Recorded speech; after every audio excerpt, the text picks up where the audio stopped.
It's been over a year since the October 7th attack and the start of the ongoing conflict in Gaza.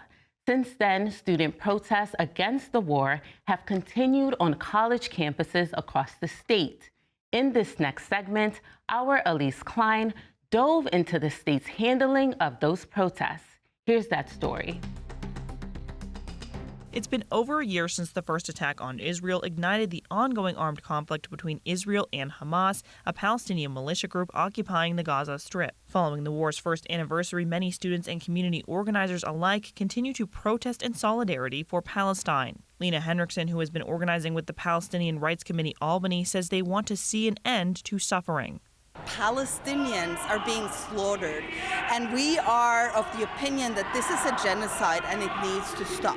While many pro-Palestine advocates are happy to see their community come together to organize and speak up for what they believe in, they are disappointed in the state's response, especially on college campuses. Iyad Al-Karabi, a first-generation Palestinian and community organizer, says advocates for Palestine are being silenced.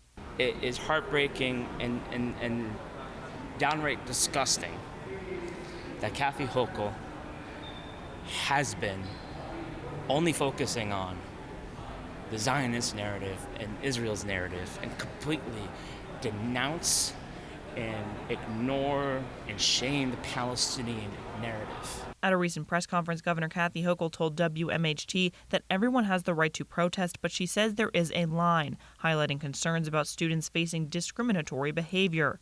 The governor also stressed time, place, and manner restrictions, which are limitations on expressive activity related to when, where, and how expression occurs. We're going to make sure that people have the right to protest legitimately, but if you cross that line and attack another person because of their religion, you are in violation of state and federal human rights laws. The institutions that allow that to happen are in violation of those laws.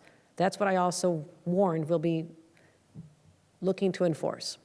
However, some students worry they are being generalized and conflated with examples of anti-Semitism from bad actors. Malak Abu Hashim, a graduate student at Cornell and a member of Students Justice for Palestine, says anti-Semitic incidents do happen on campuses, but they are not coming from pro-Palestine protesters. She adds many pro-Palestine student groups have also condemned incidents of anti-Semitism. I'm not going to deny that anti-Semitism doesn't exist or it's not an issue. I think it's a very real issue. But from what we've seen is that it's not coming from our community. It's coming from outside agitators. It's coming from people who carry this hate and are using these rise of events to let their hate come out. Jay Saper from Jewish Voice for Peace agrees. They stress it is perfectly consistent with Jewish values to criticize Zionism and take action against genocide. We're actually compelled as anti-Zionist Jews to do these things. And so we are disturbed by universities that are silencing students that are supporting justice for all people. Abu Hashim says pro-Palestinian communities on campus fear retaliation from university administration.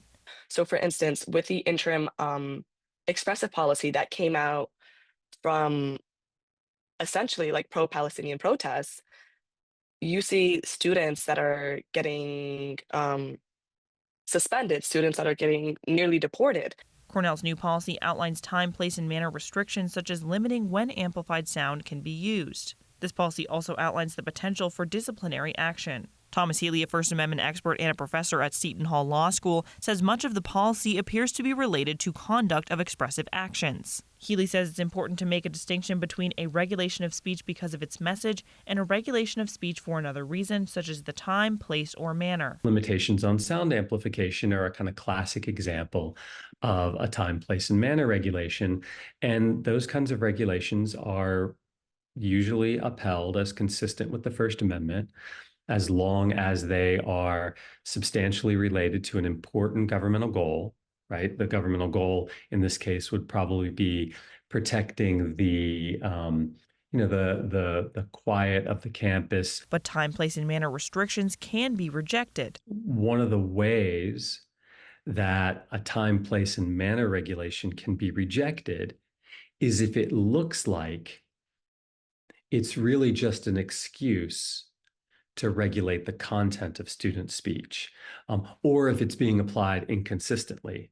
Healy cautions that there could be some red flags. The response that the students might have is, well,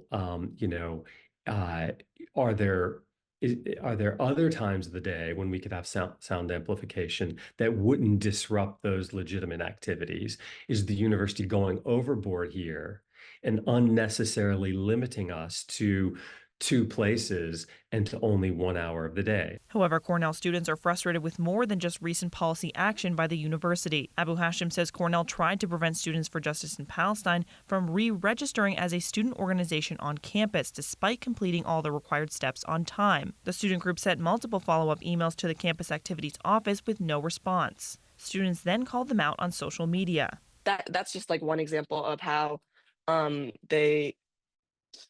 our organization, or just like pro-Palestinian activism, has felt targeted and discriminated against by our administration. Abu Hashim says their student group was re-registered after shaming the university's lack of response on social media. When asked about this incident described by students, a Cornell spokesperson said despite the large number of student organizations processed, there has been no delay or deviation from their standard timeline. Some students who faced punishment from Cornell worried the administration is being too harsh against protests for Palestine. Jacob Burnman, a senior at Cornell and the vice president for the Cornell student chapter of Jewish Voice for Peace, was suspended and banned from the university campus for code of conduct violations after participating in a pro-Palestine rally that shut down a career fair in September. This is an overreaction. There have been protests at career fairs at Cornell before, and they've never given out punishments this harsh before. I also think it's funny to do this under the guise of protecting Jewish students. When I'm a Jewish student, I help run services. I was actually barred from attending and leading Jewish Shabbat services. The Cornell president said in an official statement following the career fair protest, a clear line was crossed and the university is obligated to respond. But students' fears extend beyond Cornell's campus.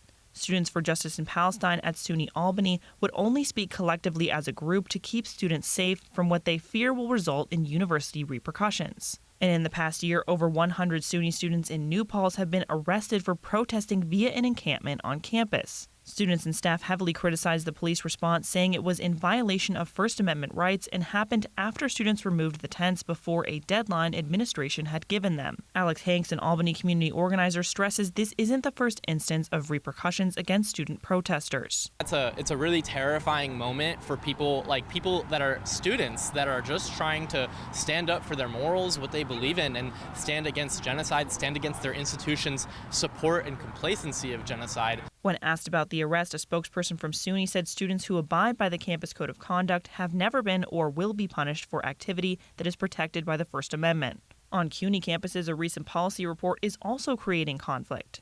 Judge Jonathan Littman, at the direction of Governor Kathy Hochul, conducted a review of CUNY's anti-discrimination and anti-Semitism policies. The review has been widely criticized by students on SUNY and CUNY campuses, saying they are disgusted. SUNY Albany Students for Justice in Palestine say even the title Anti-Semitism and Discrimination at the City University of New York singles out anti-Semitism as a unique and special form of hatred while regulating Islamophobia, an equally pervasive issue on CUNY campuses. The student group highlighted while the nearly 200-page report has a 12-page section dedicated to anti-Semitism, there is not one section dedicated to Islamophobia, anti-Black racism, Asian hate, or any other form of discrimination on CUNY campuses. Healy says while he's not sure if the review is deliberately focusing on one form of discrimination over another, it's certainly a good question for students to raise.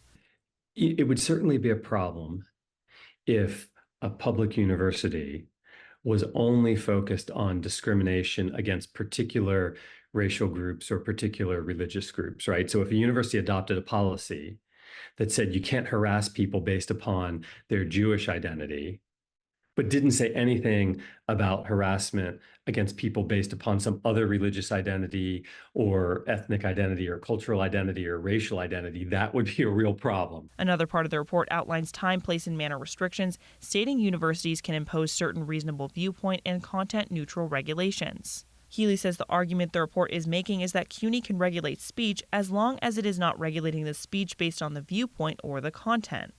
However, students aren't alone. Some lawmakers have also expressed concern about the review. There are aspects of that report that borderline on government overreach, and I think that could be very dangerous for student expression and our democracy. Both CUNY and Judge Littman declined to comment on questions about the review.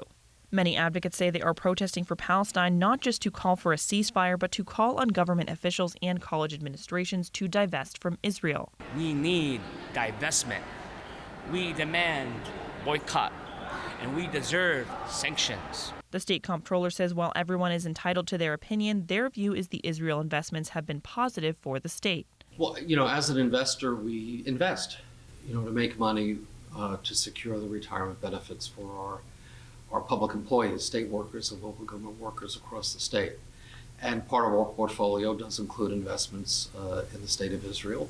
Those investments have performed well, and we have no plans to change our investment strategy.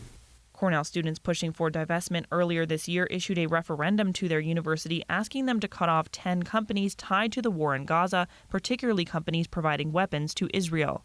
The university president declined the students' request, saying the school has concerns about an executive order prohibiting state entities from investment activity intended to target Israel. However, in the order, a state entity is defined as all agencies and departments over which the governor has executive authority. Cornell is a private institution. Other universities have also rejected students' calls for divestment. SUNY says they stand with the governor in rejecting boycotts, divestment, and sanctions. Some lawmakers in Albany have taken action around this very issue. One bill called the Not on Our Dime bill would prohibit nonprofit organizations from engaging in unauthorized support of Israeli settlement activity. Bridgeport says the bill was killed in committee last session because many politicians are afraid of taking a public stance on this issue. Other legislation from Republicans across the aisle tries to address concerns of anti-Semitism by prohibiting anti-Semitism on college campuses, preventing state aid to universities that promote anti-Semitism, and even taking away students' tuition assistance for promoting anti-Semitism or inciting violence. I think they're pretty, not radical bills. I think they address a situation that unfortunately we're seeing a big rise in New York State with anti-Semitism and incidents of hate. But last session, these bills didn't make the progress some lawmakers were hoping for, none making it out of their designated committees. Democratic lawmakers across the aisle argue these bills are unfounded. Some free speech experts also raise questions, saying this legislation is deeply problematic for the First Amendment. Healy says it's too vague. It doesn't clearly define what anti-Semitism is at a time when many people have different definitions, and it could restrict legitimate discussion about the conflict between Israel and Palestine. Healy also says even when dealing with unprotected areas of speech like incitement, it's problematic to only target types of content such as anti-Semitism. To say to students, we will take away your tuition funds or your tuition grants if you incite violence, but only if you incite violence on the basis of anti-Semitism, is a type of content discrimination, because what it does is it makes a distinction between different types of incitements. Some Republican lawmakers argue many bills are crafted with specific groups in mind. As students and community organizers plan to continue their efforts protesting for Palestine and calling for divestment from Israel, lawmakers plan policy action. Legislative session starts in January, and lawmakers on both sides of the aisle have said they plan to reintroduce bills around this issue. At this point, it's unclear whether or not those bills will do better than they did last session. We'll be keeping track of progress here in Albany as it develops. Elise Klein, New York Now.